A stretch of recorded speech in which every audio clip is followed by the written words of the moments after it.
డబ్బు, అనారోగ్యం, ఉద్యోగం, వ్యాపారం, అప్పులతో బాధపడుతున్నారా? మీకోసమే లాంచ్ యువర్ ఫ్యూచర్ ప్రోగ్రామ్. నమస్తే రమగారు. నమస్తే జయ. రమగారు, మనం అడపా చిరంజీవి గారివి కొన్ని స్టోరీలు చెప్పుకుంటూ ఉన్నాం కదా, ఏదైనా ఒక స్టోరీ చెప్తారా? ఆయన 10 కథలు ఉన్న 2 పుస్తకాలు పంపించారు మనకి. 2 పదులా 1 పదా? 2 కలిపి 10. ఓకే, చాలా చెప్పాం కదా. అవునవును. వాట్లల్లో ఇంచుమించు ఆఖరి కథ ఆయన ఫోన్ చేసినప్పుడల్లా మేడం పులి మీద పుట్ర చెప్పలేదు అని అడుగుతారు. పులి మీద పుట్ర అనే ఒక కథ ఉంది. ఇది వారు పంపించిన పుస్తకాల్లో ఆఖరి కథ. ఇవి కాకుండా మళ్ళీ డిటెక్టివ్ స్టోరీస్ 3 పంపారు. ఓహో, డిటెక్టివ్ బాగుంటాయి రమగారు. కానీ నేను ఆ మలుపులు చెప్పలేనని అనుమాన పడుతున్నాను జయ. రమగారు, మీరు కూడా స్టోరీ చెప్పలేనంటే ఎట్లాగా చెప్పండి.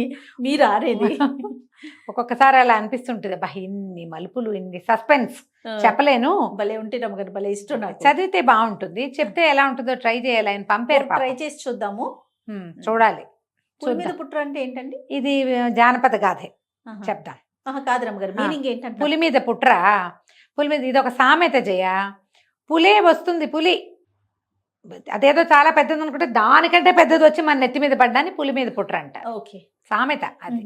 ఇప్పుడు ఒక ప్రాబ్లం ఉంది, ఇదేదో ప్రాబ్లం దాన్ని సాల్వ్ చేయడానికి పోతే దానికంటే దాని పెద్దని ఇంకోటి పొంచి ఉంటుంది దాని వెనకాల, దాన్ని పులి మీద పుట్ర అంటారు. ఒక రాజుగారు మంత్రి మాట్లాడుకుంటూ ఉంటారు. ఈ కథా ప్రారంభం అట్లా అవుతుంది.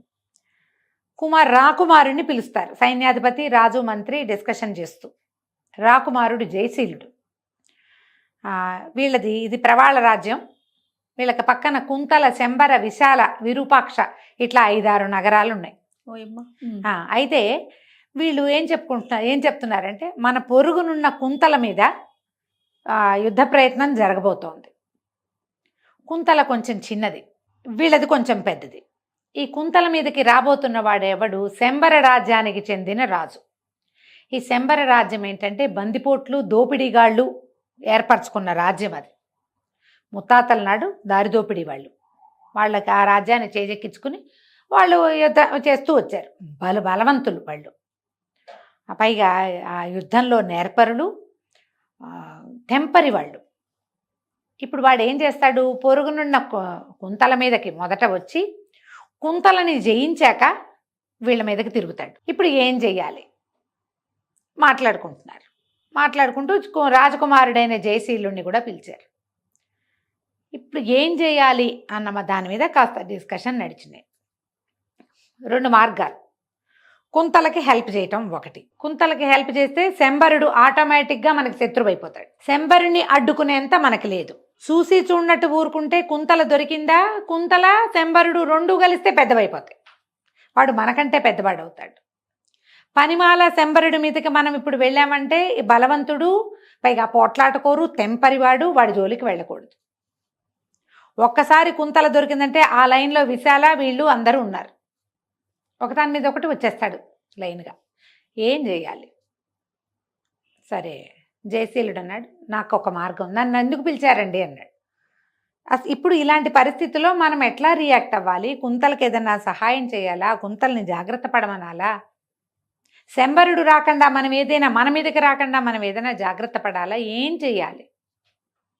ఇప్పుడు జయశీలుడు అన్నాడు, బాగా ఆలోచించి, నా దగ్గర ఒక ఉపాయం ఉంది, నేను కుంతలకి వెళ్తాను అని చెప్పేసరికల్లా, సరే కొంత సైన్యాన్ని తీసుకెళ్తావా అన్నారు. వద్దు, నేను ఒక్కడనే వెళ్తా.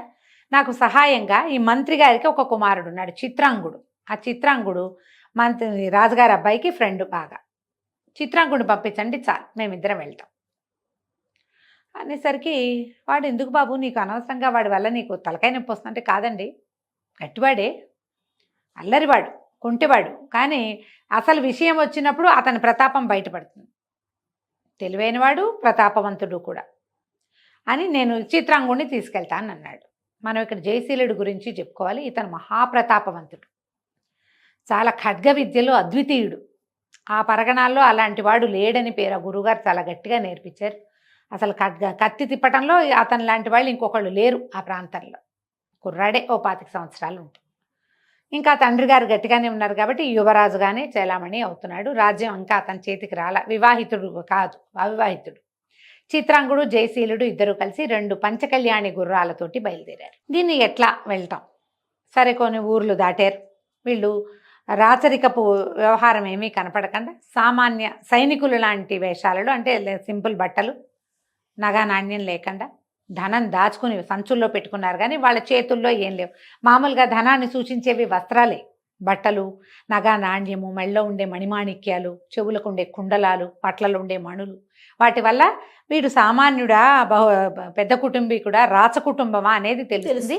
ఆ గుర్తులు ఏవి ఉంచుకోలే వీళ్ళు. సాధారణంగా సైనికులు ఎలా ఉంటారో అట్లా తయారయ్యారు అబ్బాయిలు ఇద్దరు. దారిలో అడవులో అక్కడ ఇక్కడ ఆగారు, ఏవో తెచ్చుకున్న దిబ్బరొట్టెలు అవి ఇవి తిన్నారు. మామూలుగా సామాన్య సైనికుల్లాగా కుంతలకి లోపలికి వెళ్ళారు. ఈ కుంతల దగ్గరికి వెళ్తున్నప్పుడే బయట సైనికులు ఎవరో ఉన్నారు, వాళ్ళకి కొంచెం చేయి తడిపి లోపలికి వెళ్ళిపోయారు. వెళ్ళాక ఒక సత్రం ఎక్కడుంది ఏమిటి కనుక్కున్నారు.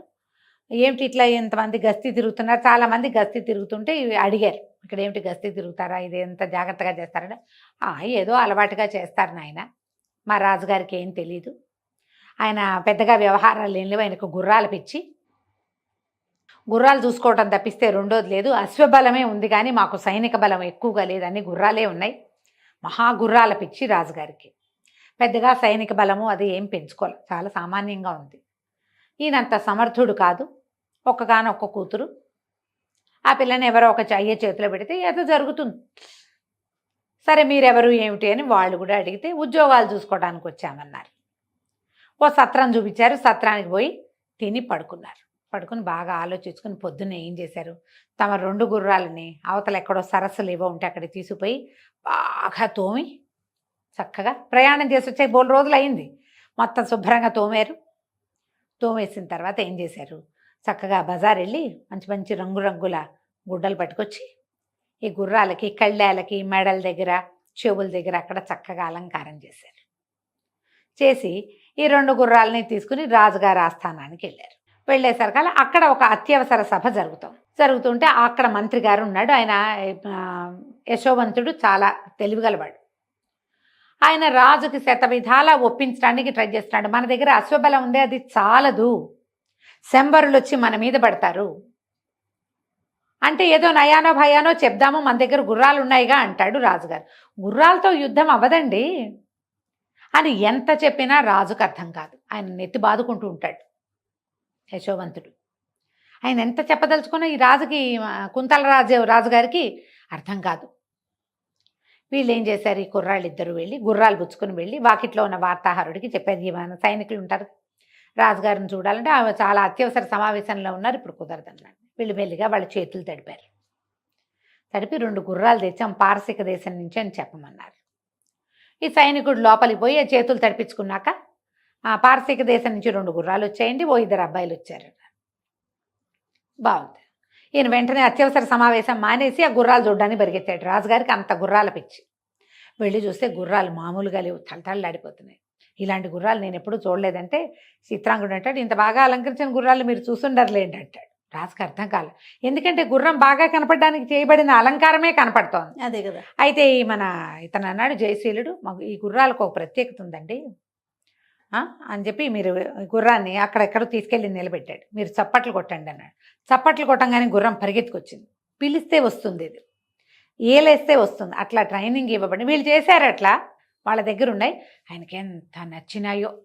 ఈ గుర్రాలు ఉంచండి, మీరు ఎక్కడి నుంచి వచ్చారు ఏమిటి అంటే, మేమేదో దేశదిమ్మర్లం అండి, ఎక్కడో కొని పట్టి తీసుకొచ్చాము, మీకు గుర్రాలంటే ఇష్టమని మీకు ఇచ్చి మీ కొలువులో ఏదైనా ఉద్యోగం కోసం వచ్చాము. అయితే సరే మీరు అశ్వశాలలో ఉండండి, అశ్వాధ్యక్షుడిగా ఒకడు, వాడు అసిస్టెంట్గా 2వ వాడు ఉండండి అని వాళ్ళని దించుకున్నాడు. ఇద్దరికి ఉద్యోగాలు వచ్చాయి. వెంటనే వీళ్ళు ఏం చేశారు, ఏ సత్రంలో తాము దిగారో అక్కడ చుట్టుపక్కల అందరి భిక్షకులు వాళ్ళు వీళ్ళు ఉంటే అందరికీ దుప్పట్లు గిప్పట్లు కొనిపెట్టారు. డబ్బులు తెచ్చుకున్నారు కదా, ఇక్కడ కోటలో పాగా వేశామని. తర్వాత ఏమైంది, మర్నాడు వీళ్ళు ఉద్యోగాల్లో చేరడానికి వెళ్ళారు.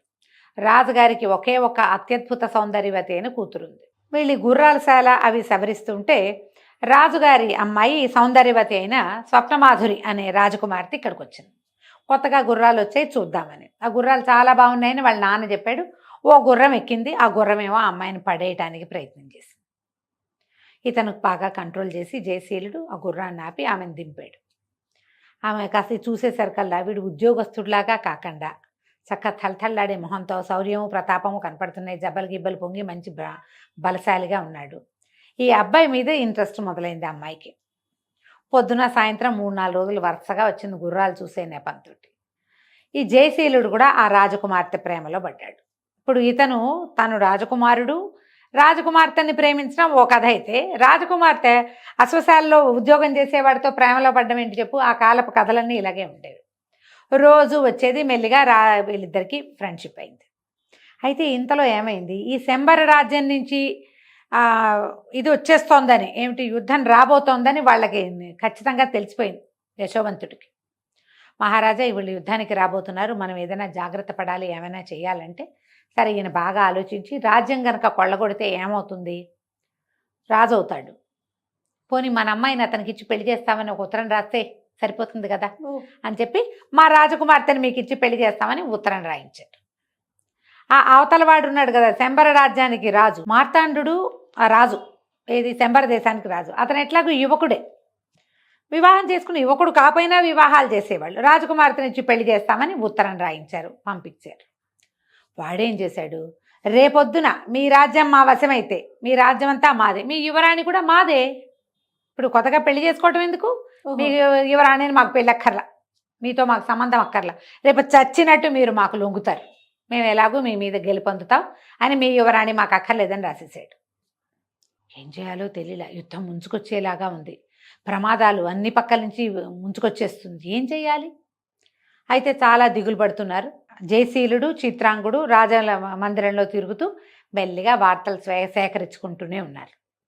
ఒకరోజు స్వప్నమాధురి వచ్చినప్పుడు అమ్మాయి చాలా దిగులుగా ఉంది. ఏంటి అంటే ఏదో యుద్ధం రాబోతోందిట, మనకి సైనిక బలం లేదని మంత్రి గారు బాధపడుతున్నారు, మరి మెల్లిగా మా చెలికత్తలందరూ ఇక్కడ ఉద్యోగం మానేస్తే సరిపోతుంది అన్నట్టుగా ఇలాంటి భావాల్లోకి వెళ్ళిపోయారు, నాకు చాలా బెంగగా ఉందంటే ఇతను అన్నాడు, నా దగ్గర ఒక మంచి ఆలోచన ఉంది, మీ నాన్నగారితోటి మాట్లాడించు, నేను చెప్తానన్నాడు.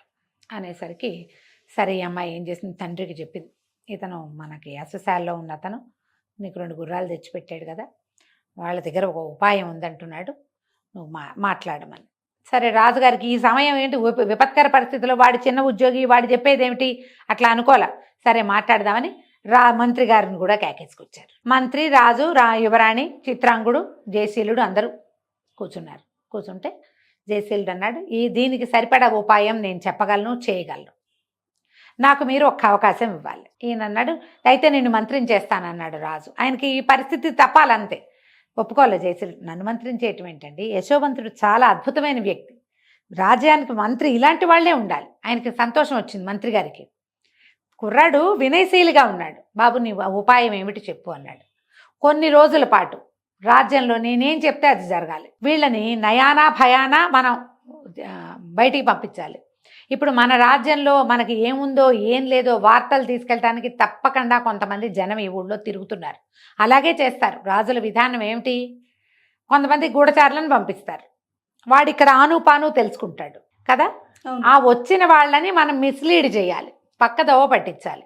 కాబట్టి సైనికులందరూ సైన్యాధిపతితో సహా నా మాట వినాలి, ఇంతేనన్నాడు. ఒప్పుకున్నారు. ఒప్పుకోగానే ఇతను ఏం చేశాడు, కొంతమందిని సెలెక్ట్ చేశాడు.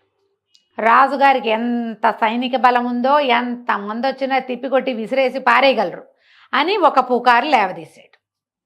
ఈ కుర్రాళ్ళందరూ అక్కడ ఇక్కడ కూర్చుని యుద్ధం, శంబర యుద్ధం, వాడేం చేస్తాడు, వాడి దగ్గరే ఉంది కత్తి కటారు తప్ప, మన దగ్గర విచిత్రమైన ఆయుధాలు ఉన్నాయి తెలుసా అని చెప్పడం మొదలుపెట్టారు. పెద్దవాళ్ళు అదేమిటి మన దగ్గర గుర్రాలేరా ఉన్నాయంటే, కాదులే తాత నీకు తెలీదు, చాలా చేస్తున్నారు, అసలు ఎప్పటి నుంచో జరుగుతుంది తెలుసా అని కుర్రాళ్ళు ఒక 10 చోట్ల మాట్లాడేసరికల్లా ఇవి ఆనుపాను అందుకోవటానికి జనాలు మాట్లాడే చోటకు చేరతారు గూఢచారులు. అయ్యి బాబోయ్ వీళ్ళ దగ్గర గుర్రాలు ఉన్నాయనుకున్నా, వీళ్ళ దగ్గర అదేదో ఉందా అని వాళ్ళు ఒక్కొక్కడు తెలుసుకోవటం మొదలుపెట్టారు. ఊరంతా ఇదొకటి. అక్కడి నుంచి రెండోది ఏం చేశారు, ఆయుధాలు తయారు చేయడానికి ఒక ప్రత్యేక స్థలం ఏర్పరిచాడు, కొత్త ఆయుధాలన్నీ. ఇదొకటి జరుగుతుంది కార్ఖానా. అక్కడి నుంచి ఈ ఉన్న సైనికుల్లోనే పదునుగా బాణాలు వదలగలిగిన వాళ్ళని ఒక గుంపును తయారు చేశారు. మీరందరూ కోట గోడల మీద ఉండండి, మీకు ఎస్ అన్నప్పుడు బాణాలు కొట్టేయండి, మనిషిని పడగొట్టిన వాడికి 100 వరహాలు చొప్పున ఇస్తాం, మీ జీతంతో పాటే ఎక్స్ట్రా అనగానే వీళ్ళు బాణం లక్ష్యశుద్ధిగా చేసేవాళ్ళు రోజు ప్రాక్టీస్ చేసుకుని స్పీడ్ అయ్యారు. ఇప్పుడు ప్రాక్టీస్ చేయాలంటే వాడు అక్కడెక్కడో చేయడుగా, ప్రతివాడు పొద్దున్నే పనిచేసి సాయంకాలం ఇంటికి వెళ్తాడు, వాకిట్లో నుంచి బాణాలు వేసుకుంటాడు. చూసిన వాళ్ళకి ఏమనిపిస్తుంది, అమ్మో వీడు ప్రాక్టీస్ చేస్తున్నాడు అంటే రేపొద్దున ఏదైనా వస్తే వీడు ఇదనమాట. ఇలాంటిది కొంత జరిగింది. ఈ జనాల్లో ఒక్కొక్కళ్ళు ఎవరితోటి మాట్లాడుతున్నారు, ఎవరు ఫాలో అవుతున్నారు గమనించడం మొదలుపెట్టారు.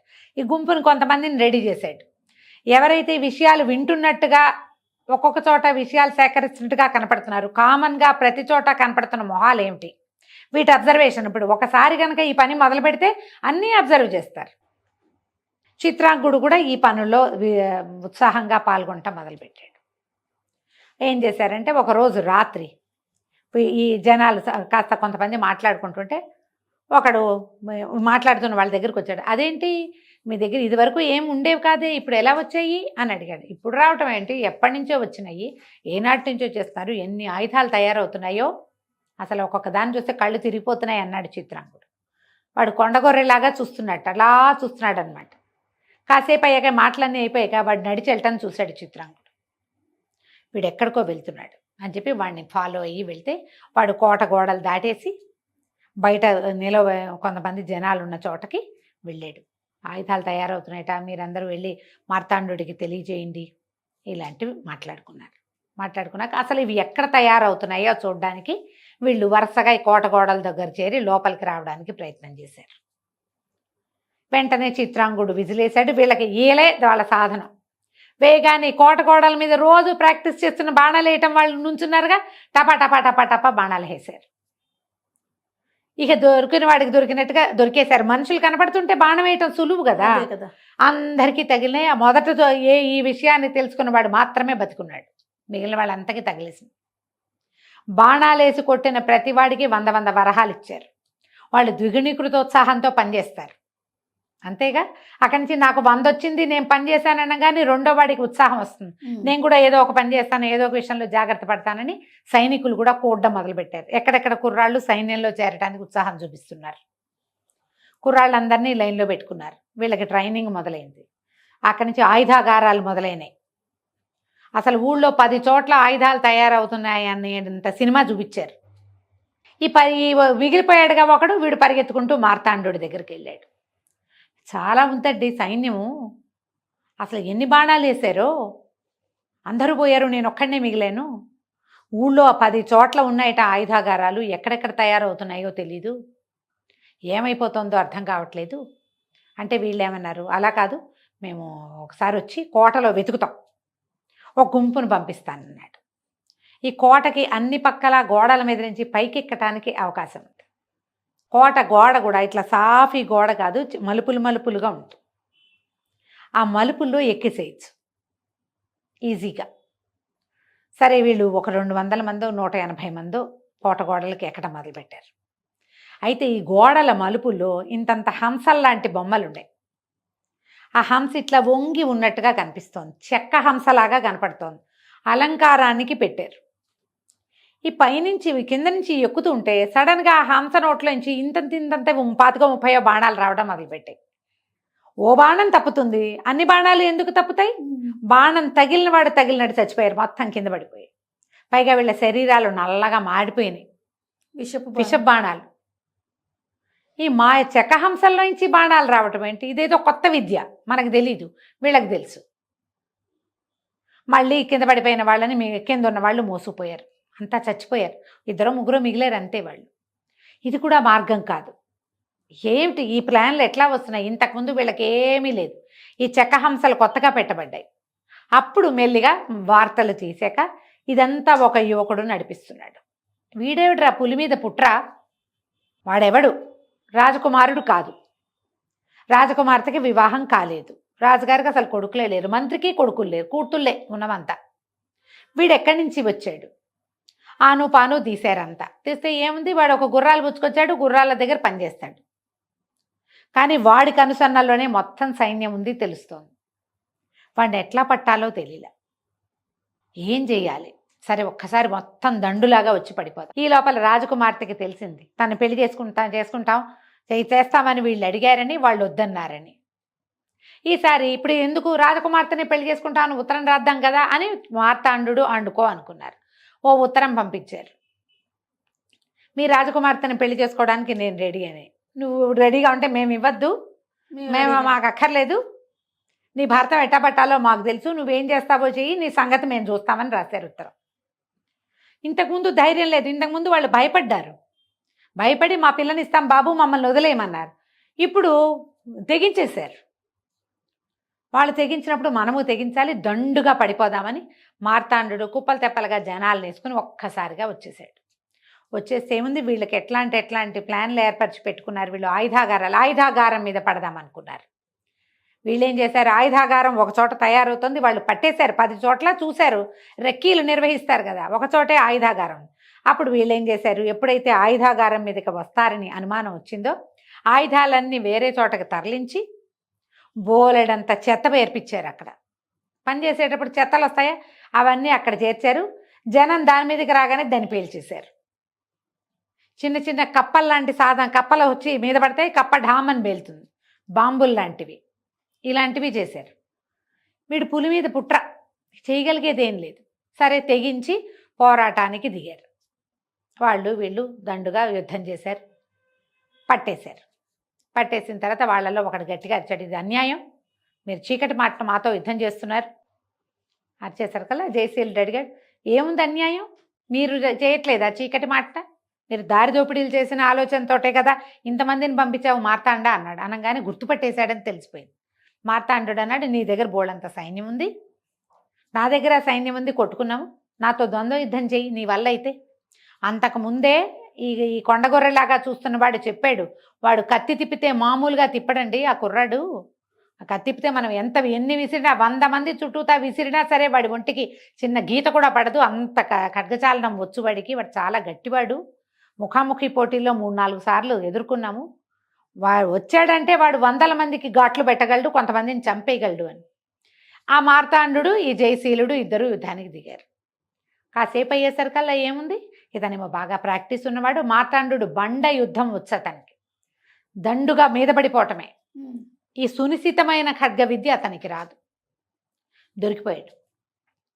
దొరికిపోతే ఇతను చెప్పాడు జయశీలుడు, నువ్వు ఒక రాజువి, కానీ మీ పూర్వకాలం అంతా కూడా మీ వాళ్ళు, మీ తాత ముత్తాత బందిపోట్లు, మీకు రాజ్యం దొరికింది కాబట్టి చేసుకున్నావు, చేసుకో, నీ చిన్న రాజ్యం, మా జోలికి రావద్దు, నువ్వు సుక్షత్రియుడు కాదు, నీ వరకు నువ్వేమైనా చేసుకో, మా జోలికి రాకుండా ఉంటానంటే వదిలిపెడతా, లేకపోతే వదిలేస్తే మా వాళ్ళు నిన్ను చంపేస్తారు, నువ్వు సాటి రాజువు కాబట్టి ఇప్పుడు యుద్ధానికి ఎంత ఖర్చు పెట్టావో అంత సొమ్ము అక్కడ పెట్టి వెళ్ళు. ప్రాణాలు దక్కించుకున్నాడు మార్తాండు, ఎక్కడెక్కడి నుంచో సంపాదించాడు, ఎన్ని చోట్ల కొల్లగొట్టారు, నీళ్ళు వెత్తు ధనం పోసి యుద్ధానికైన ఖర్చు అంతా ఇచ్చి బతుకు జీవుడా అని వెనక్కి వెళ్ళిపోయాడు. ఎప్పుడైతే ఇతను వెనక్కి వెళ్ళిపోయాడో జయశీలుడు చెప్పాడు, మీకు నేను చేయటానికి వచ్చిన పని అయిపోయిందండి, మీకు ఇంకా భయం లేదు, నేను వెళ్ళొస్తానన్నాడు.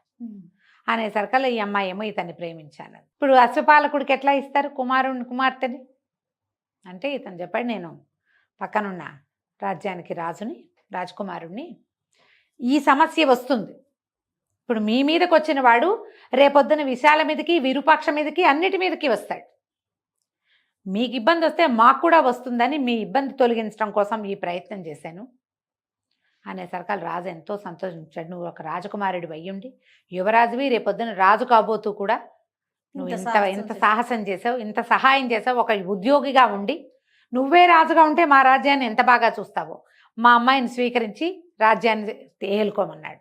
తను ఒప్పుకోలే, మీ అమ్మాయిని స్వీకరిస్తా, రాజ్యం నాకు ఇప్పుడు వద్దు, మీద రాజ్యాన్ని మీరే ఉంచుకోండి, యశోవంతుడు అద్భుతమైన మంత్రి, ఆయన ఆ సలహాని పాటించండి, ఆయన మంత్రాంగంతో రాజ్యం చేసుకోండి అని చెప్పి స్వప్నమాధురిని వెంబడి పెట్టుకుని తీసుకుపోయాడు.